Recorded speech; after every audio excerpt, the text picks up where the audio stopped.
5천만 달러 현상금이 걸린 마두로 한국의 SM 방공 기술이 잡아냈습니다. 미국 최정예 델타포스 부대가 완전히 무너졌거든요. 남미 상공에서 드론 24기 앞에 꼼짝없이 갇혔습니다. 그때 등장한 게 한국이었습니다. 미국은 비웃었습니다. K-팝 나라가 전쟁에서 뭘 안다고? 하지만 한국 형사도로 불리는 SM의 다층 방공 논리가 불가능을 현실로 만들었습니다. 미사일 잡는 미사일, 드론링 무력화, 건물 내부 동선 실시간 추적까지. 더 충격적인 건 한국은 북한 때문에 70년간 매일 이렇게 싸워왔다는 겁니다. 미국을 살린 한국의 숨겨진 전쟁 기술, 지금 공개합니다. 이야기 시작에 앞서 구독과 좋아요 부탁드립니다. 여러분의 작은 관심이 더 좋은 콘텐츠를 만드는 큰 힘이 됩니다. 저는 에이든 블레이크입니다. 44살이죠. 국가안보국, 그러니까 NSA에서 신호분석관으로 일하고 있습니다. 제가 하는 일은 간단해 보이지만 사실은 굉장히 복잡합니다. 전파를 읽고 패턴을 찾고 그 안에 숨겨진 의도를 파악하는 거죠. 20회 넘게 이 일을 해왔지만 그날 새벽처럼 손에 땀이 나던 적은 없었습니다. 2026년 1월 초 카라카스 상공이었어요. 시간은 새벽 3시 10분. 미국 특수팀이 투입되기 정확히 90초 전이었죠. 상황실은 냉방이 강하게 돌아가는데도 제 등에선 땀이 흘러내렸습니다.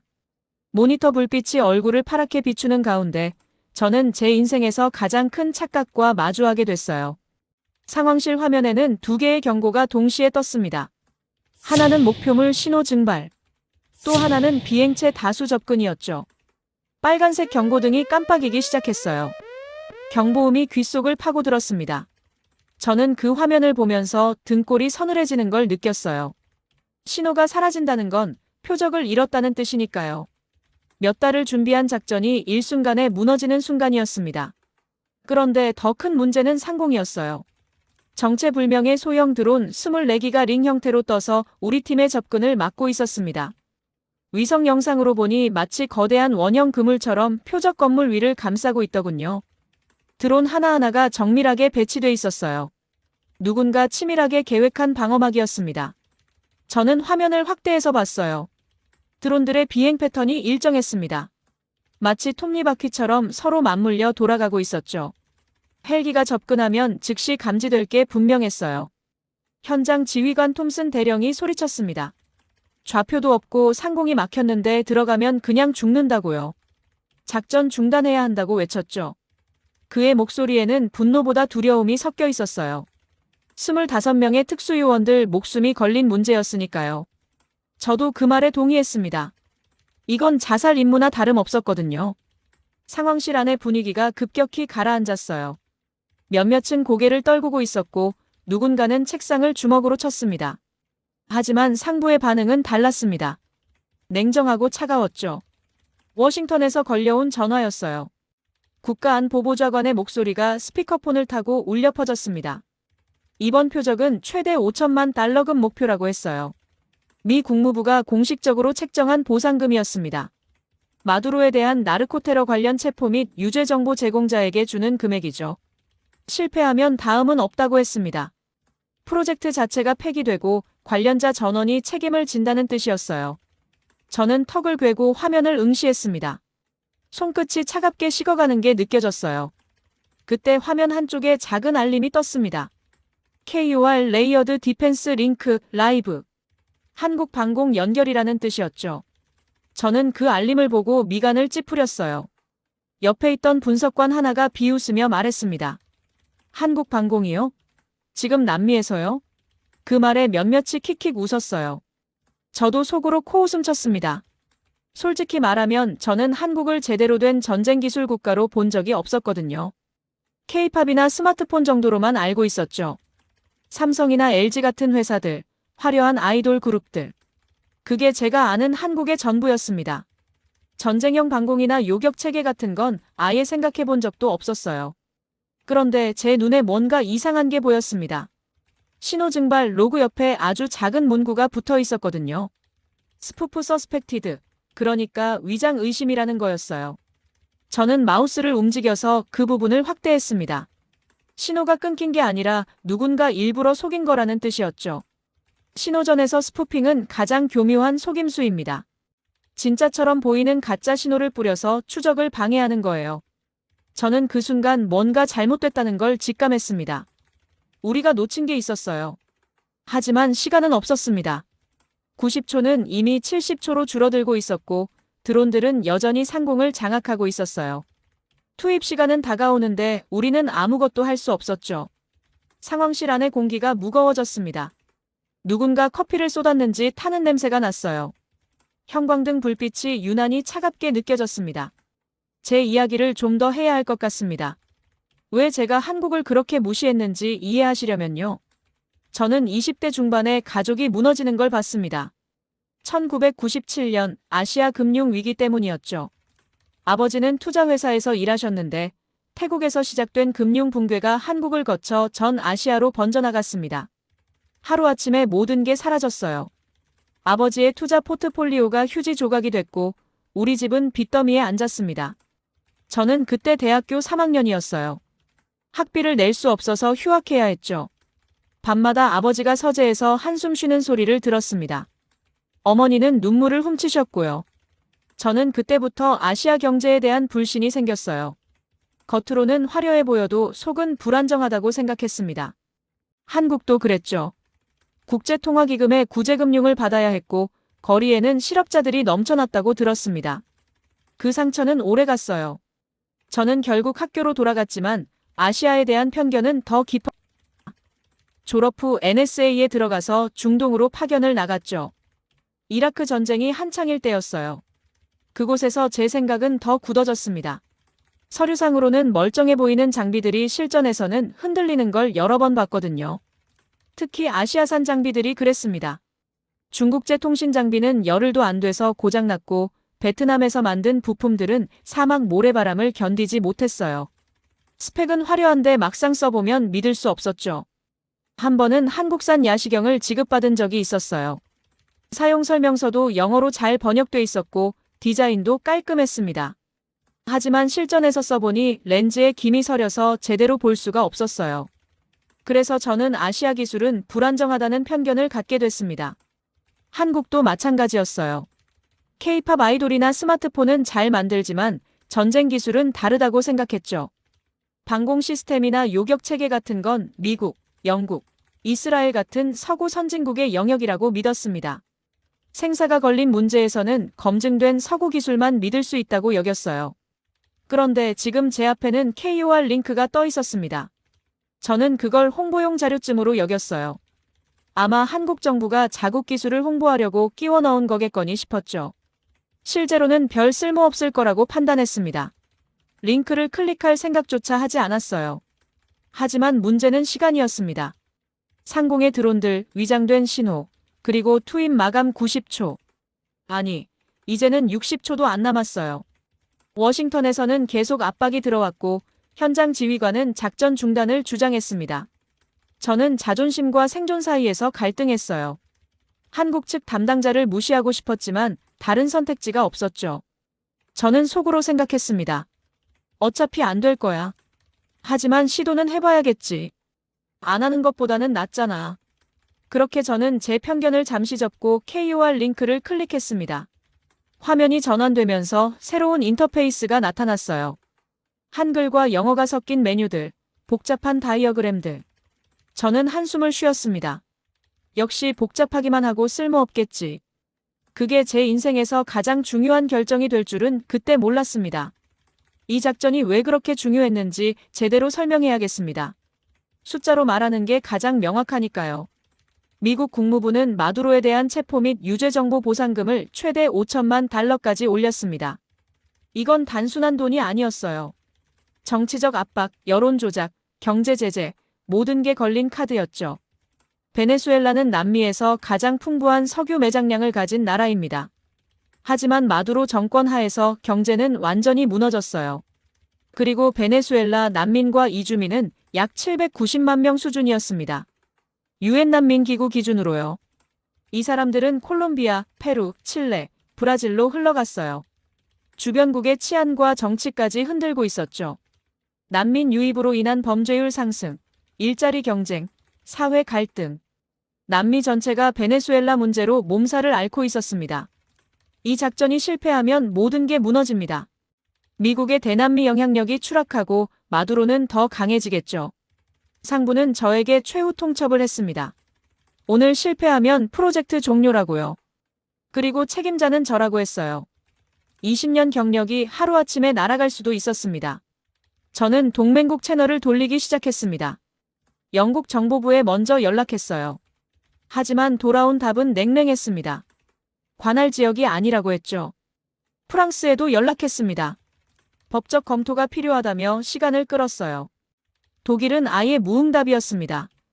이스라엘 모사드에도 채널을 열었지만 중동 외 지역은 지원 불가라는 답변만 돌아왔어요. 저는 점점 더 절박해졌습니다. 시간은 흘러가는데 아무도 도와주지 않았거든요.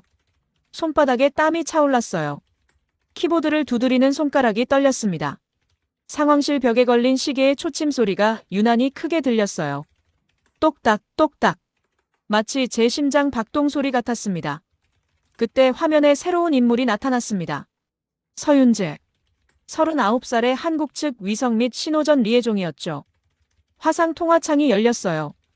그는 검은색 군복을 입고 있었고 뒤로는 여러 대의 모니터가 보였습니다. 표정은 침착했어요. 저는 그를 대충 훑어봤습니다. 또 한 명의 아시아 기술자겠거니 싶었죠. 하지만 그가 한 말은 달랐습니다. 좌표가 아니라 요격창을 열어드리겠습니다. 저는 그 말을 이해하지 못했어요. 요격창이라니 대체 무슨 소리인가 싶었죠. 좌표를 찾는 게 목표인데 요격창은 또 뭡니까?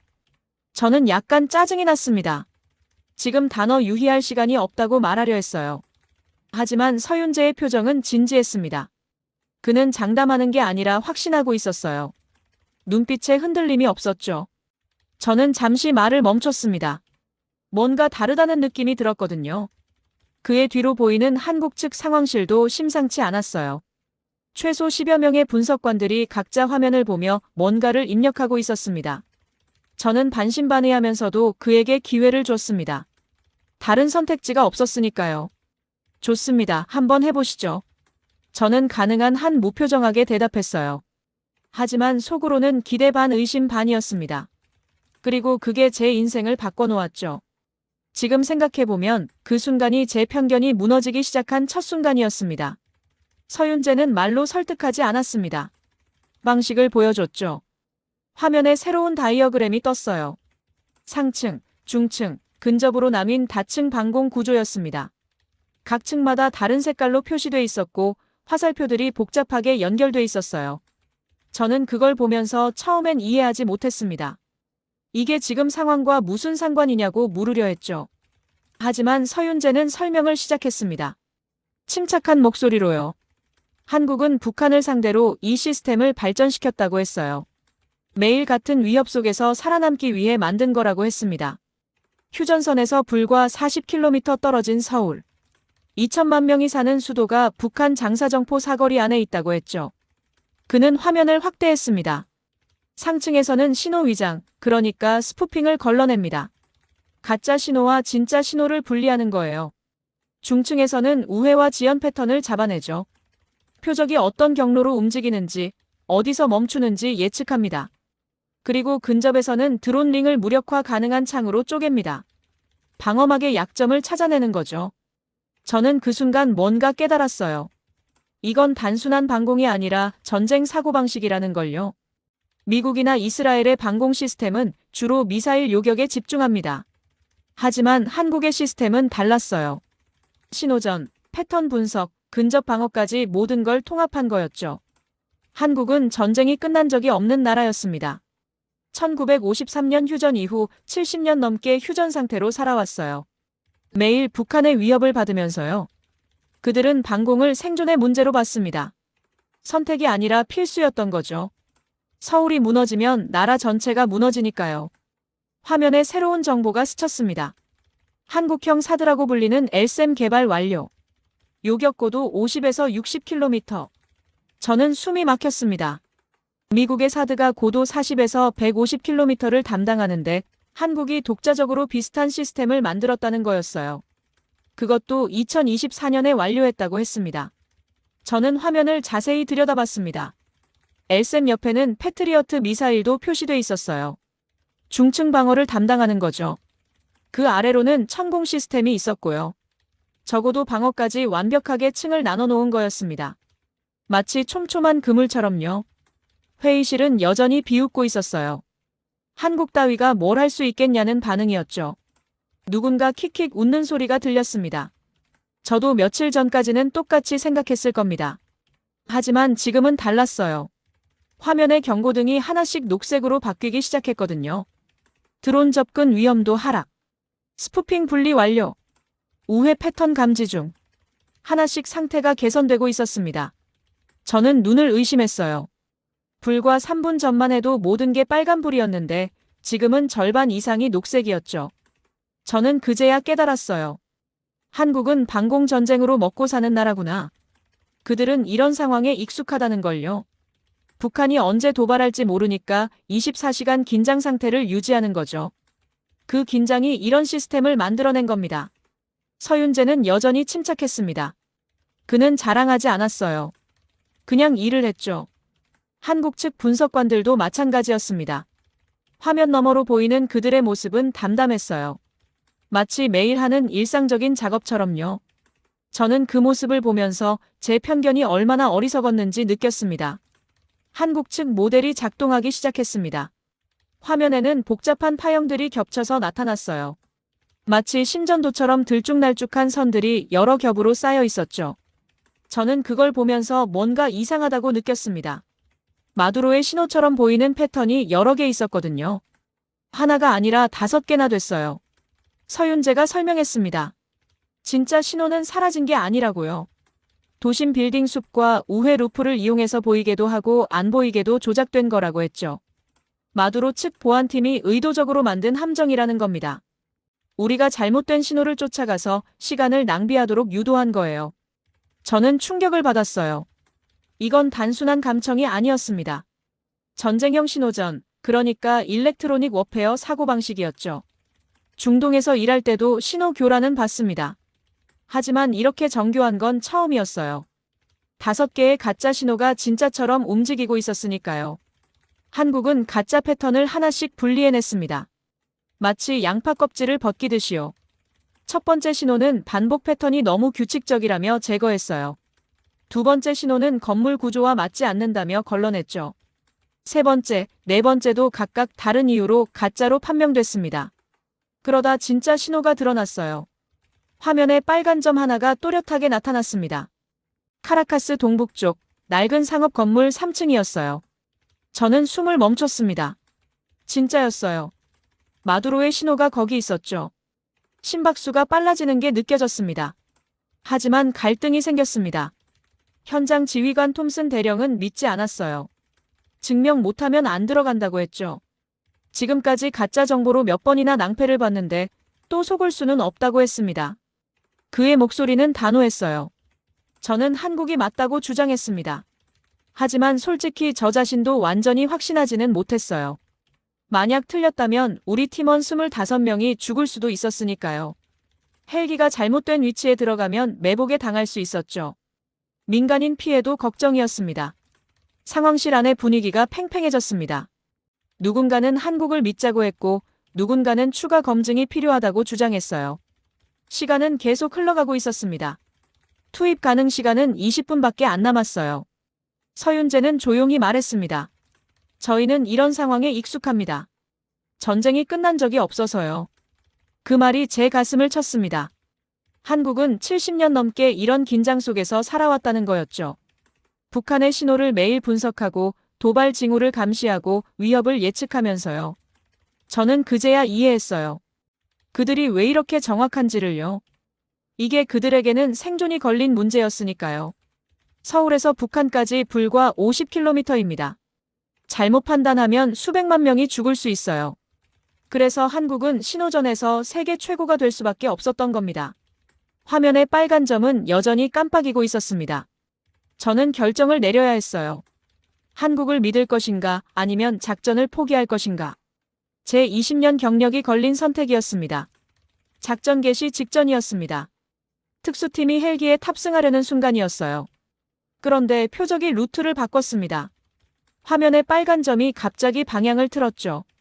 동쪽으로 가던 게 남쪽으로 꺾인 겁니다. 저는 심장이 멎는 줄 알았어요. 이제 다시 처음부터 시작해야 하나 싶었거든요. 톰슨 대령이 고함을 질렀습니다. 봐라, 역시 틀렸잖아. 작전 중단이다. 그의 얼굴이 불그락푸르락했어요. 상황실 안이 순식간에 소란스러워졌습니다. 누군가는 책상을 치고 누군가는 한숨을 쉬었어요. 하지만 K와 링크는 달랐어요. 1분 단위로 좌표를 재계산하기 시작했습니다. 화면에 새로운 경로가 그려졌어요. 빨간 선이 실시간으로 업데이트되면서 표적의 이동을 따라갔습니다. 도착 예상 시각도 매 갱신마다 좁혀졌죠. 오후 3시 23분 예상. 잠시 후 오후 3시 22분으로 수정. 다시 오후 3시 21분. 저는 그 속도에 놀랐어요. 이건 단순한 추적이 아니었습니다. 예측이었죠. 표적이 어디로 가는지, 언제 도착하는지 미리 계산하고 있었어요. 그때 새로운 목소리가 들렸습니다.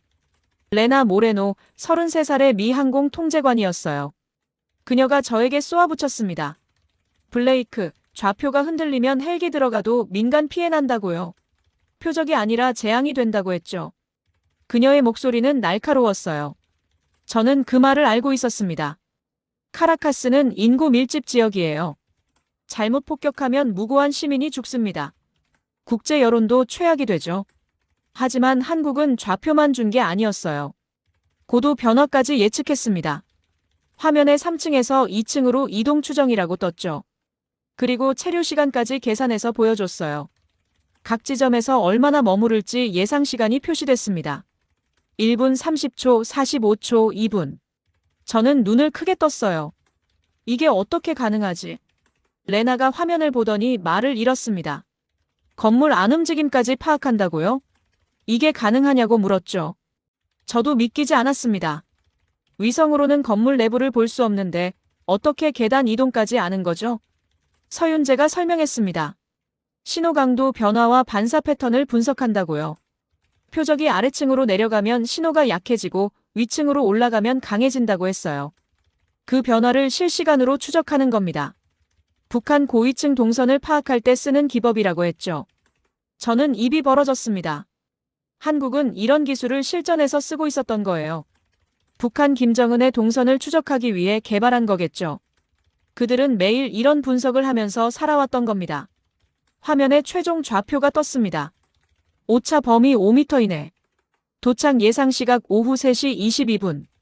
건물 2층, 북쪽 모퉁이 방. 저는 숨을 깊이 들이마셨어요. 이제 믿을 수밖에 없었죠. 한국이 틀릴 리 없다는 확신이 들었습니다. 톰슨 대령은 여전히 망설였어요. 하지만 워싱턴에서 최종 승인이 떨어졌습니다. 작전 개시. 특수팀이 헬기에 탑승했어요. 로터 소리가 상황실 스피커를 통해 들려왔죠. 특수팀이 투입됐습니다. 헬기 2대가 카라카스 야간 하늘을 가르며 목표 지점으로 접근했어요. 저는 화면을 뚫어지게 봤습니다. 심장이 터질 것 같았죠. 손에 쥔 커피 잔이 떨렸어요. 식은 커피가 출렁거렸습니다. 헬기 카메라로 찍힌 영상이 실시간으로 전송됐어요. 낡은 건물들 사이로 헬기가 하강했습니다. 상공의 드론들은 한국 측 재밍으로 무력화된 상태였어요. 드론 링이 흩어지면서 요격창이 열린 겁니다. 팀원들이 로프로 하강하기 시작했어요. 검은 전투복을 입은 그림자들이 건물 옥상에 착지했습니다. 야시경을 통해 본 녹색 화면. 그들은 신속하게 이동했어요. 계단을 따라 2층으로 내려갔죠. 무전이 들어왔어요. 1층 확보. 민간인 없음. 2층 진입. 저는 숨도 제대로 쉬지 못했습니다. 상황실 안에 모든 사람이 화면만 응시하고 있었어요. 시간이 멈춘 것 같았습니다. 그리고 마침내 목표 확보. 무전이 터져나왔어요. 부상자 0. 민간 피해 0. 저는 그 순간 주저앉을 뻔했습니다. 다리에 힘이 풀렸거든요. 성공했어요. 완벽하게요. 마두로를 체포하는 데 성공한 겁니다. 상황실에 환호가 터져나왔습니다. 사람들이 서로 껴안고 소리를 질렀어요. 누군가는 울먹이기도 했죠. 몇 달간의 준비가 결실을 맺은 순간이었습니다. 하지만 저는 알고 있었습니다. 이 승리가 누구 덕분인지를요. 용기는 미군이 냈지만 길은 한국이 만들었습니다. 전쟁형 방공, 신호전, 패턴전. 한국이 없었다면 우리는 실패했을 거예요. 아니, 애초에 시도조차 못했을 겁니다. 드론 링도 뚫지 못했고 신호 위장도 걷어내지 못했을 테니까요. 저는 화면 한쪽에 KOR 링크를 봤습니다. 서윤재는 여전히 침착했어요. 그는 축하받으려 하지 않았죠. 한국 측 분석관들도 담담하게 자리에서 일어나고 있었습니다. 마치 일상적인 업무를 마친 것처럼요. 저는 그에게 감사 인사를 했습니다. 서윤재 씨, 당신 덕분입니다. 정말 감사합니다. 하지만 그는 담담하게 대답했어요. 저희는 이런 상황에 익숙합니다. 전쟁이 끝난 적이 없어서요. 그 말이 또 제 가슴을 쳤습니다. 한국은 73년째 휴전 상태예요. 1953년 이후 단 하루도 전쟁이 끝난 적이 없죠. 북한과 대치하면서 매일 긴장 속에 살아갑니다. 그 긴장이 이런 기술을 만들어낸 겁니다. 저는 처음으로 한국을 동맹이 아니라 전쟁 기술 강국으로 인식하기 시작했습니다. 아니, 인정하기 시작했다는 게 맞겠네요. 제가 그동안 무시했던 나라가 사실은 세계 최고 수준의 방공 체계를 가지고 있었던 거예요. 챕터 8. 세상은 미국만 칭찬했고 그래서 저는 기록을 남겼습니다. 작전이 끝나고 며칠 뒤였습니다. 언론은 이 작전을 대서특필했어요. CNN, 폭스뉴스, MSNBC. 모든 방송사가 특집 뉴스를 내보냈죠. 미군의 완벽한 작전, 정보력의 승리, 특수부대의 용기. 모든 찬사가 미국으로 쏟아졌습니다. 신문 일면에는 특수부대원들의 사진이 실렸어요. 대통령이 직접 축하 전화를 걸었고 국방부 장관이 기자회견을 열었습니다. 5천만 달러급 목표를 무혈로 체포했다는 게 헤드라인이었죠. 하지만 한국은 단 한 줄도 언급되지 않았습니다. 정보 협력의 특성상 당연한 거였어요. 동맹국 간 기밀 작전은 공개하지 않는 게 원칙이니까요. 하지만 저는 그게 불공평하다고 느꼈습니다. 진짜 승리를 만든 건 한국이었으니까요. 저는 며칠 동안 고민했어요. 상부에 보고할 내부 평가서를 작성해야 했거든요. 보통은 형식적인 문서예요. 작전 경과, 성공 요인, 개선 사항 정도만 적죠. 하지만 이번엔 달랐습니다. 저는 평가서를 쓰기 시작했습니다. 키보드를 두드리는 손가락이 떨렸어요. 그리고 한 문단을 집중적으로 작성했습니다. 핵심 성공 요인 부분이었죠. 거기에 한 줄을 명확하게 박아 넣었어요. 이번 승리는 좌표가 아니라 요격창이었다. 그 창을 연 것은 한국의 전쟁형 방공 및 신호전 체계다. 저는 그 문장을 여러 번 읽었습니다. 맞는 말이었어요. 우리는 좌표를 찾은 게 아니었습니다. 한국이 요격할 수 있는 창을 열어준 거였죠. 신호 위장을 걷어내고 드론 링을 무력화하고 실시간으로 표적을 추적한 건 모두 한국이었어요. 우리는 그 길을 따라 들어간 것뿐이었습니다. 용기는 우리가 냈지만 승리의 구조는 한국이 만든 거였죠. 저는 평가서에 더 자세히 적었습니다. 한국의 다층 방공체계 LSAM으로 대표되는 독자 요격 기술, 북한 대치 상황에서 발전한 신호전 능력. 이 모든 게 작전 성공의 핵심이었다고 명시했어요. 상부에 보고서를 제출했습니다. 며칠 뒤 국가안보보좌관실에서 연락이 왔어요. 한국과의 협력을 확대하라는 지시였습니다. 앞으로 남미작전에서 한국 측 지원을 정식으로 요청하겠다고 했죠. 저는 서윤재에게 마지막 메시지를 보냈습니다. 감사하다고, 당신 덕분에 성공했다고요.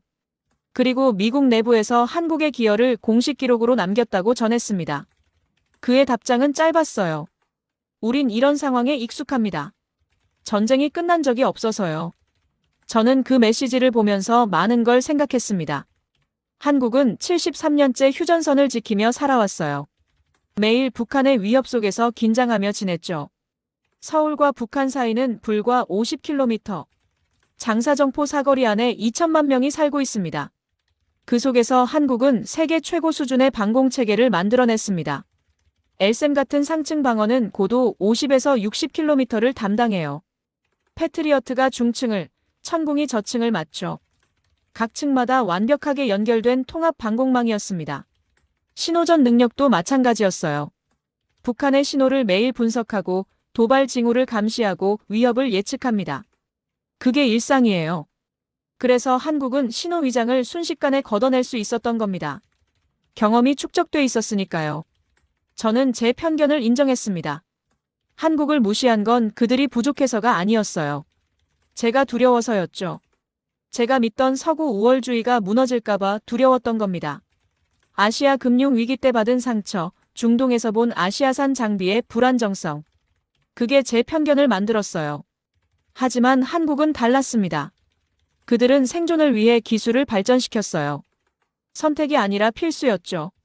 북한이라는 위협이 매일 눈앞에 있었으니까요. 그래서 한국의 전쟁 기술은 실전에서 검증된 거였습니다. 저는 그날 이후로 많이 변했습니다. 아시아 기술을 무시하던 제가 이제는 한국 방공 체계를 공부하고 있으니까요. NSA 내부에서 한국 협력 프로젝트를 제안했고 승인도 받았어요. 앞으로 더 많은 작전에서 한국과 함께 일하게 될 겁니다. 그리고 언젠가 다시 그들과 일할 기회가 온다면 저는 절대 무시하지 않을 겁니다. 오히려 먼저 손을 내밀 거예요. 왜냐하면 저는 이제 알거든요. 진짜 강한 나라는 조용히 일하는 나라라는 걸요. 자랑하지 않고 묵묵히 임무를 수행하는 나라. 그게 한국이었습니다. 챕터 1의 복선을 마지막으로 회수하자면 증발로 보였던 신호는 스푸핑이었어요. 한국이 그걸 해체하면서 작전이 살아났죠. 만약 한국이 없었다면 우리는 가짜 신호를 쫓아가며 시간을 낭비했을 겁니다. 그리고 결국 작전은 실패로 끝났겠죠. 하지만 한국 덕분에 우리는 성공했습니다. 5천만 달러급 목표를 체포했고 부상자도 민간 피해도 없었어요. 완벽한 작전이었죠. 그 뒤에는 한국의 73년 전쟁 경험이 있었습니다. 사연의 주인공에게 응원의 댓글을 남겨주세요. 사연이 마음에 드셨다면 좋아요와 구독 부탁드립니다. 시청해주셔서 감사합니다.